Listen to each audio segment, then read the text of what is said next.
Nathan rebukes King David. Nathan, what are you doing here?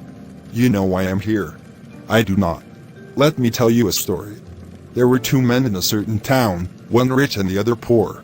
The rich man had a very large number of sheep and cattle, but the poor man had nothing except one little ewe lamb he had bought. He raised it and it grew up with him and his children. It shared his food, drank from his cup and even slept in his arms. It was like a daughter to him. What are you saying, Nathan? Let me finish my story. Now a traveler came to the rich man, but the rich man refrained from taking one of his own sheep or cattle to prepare a meal from the traveler who had come to him.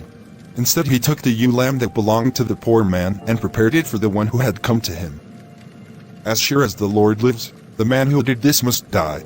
He must pay for that lamb 4 times over, because he did such a thing and had no pity. You are that man. This is what the God of Israel says. I anointed you king over Israel, and I delivered you from the hand of Saul. I gave your master's house to you, and your master's wives into your arms. I gave you all of Israel and Judah, and if all this had been too little, I would have given you even more. Why did you despise the word of the Lord by doing what is evil in his eyes? You struck down Uriah the Hittite with the sword and took his wife to be your own. You killed him with the sword of the Ammonites. Now the sword will never depart from your house, because you despised me and took the wife of another man to be your own. What is the Lord going to do to me? This is what the Lord says.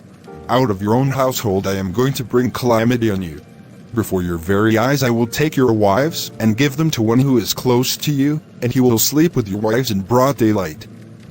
You did it in secret, but I will do this thing in broad daylight before all of Israel.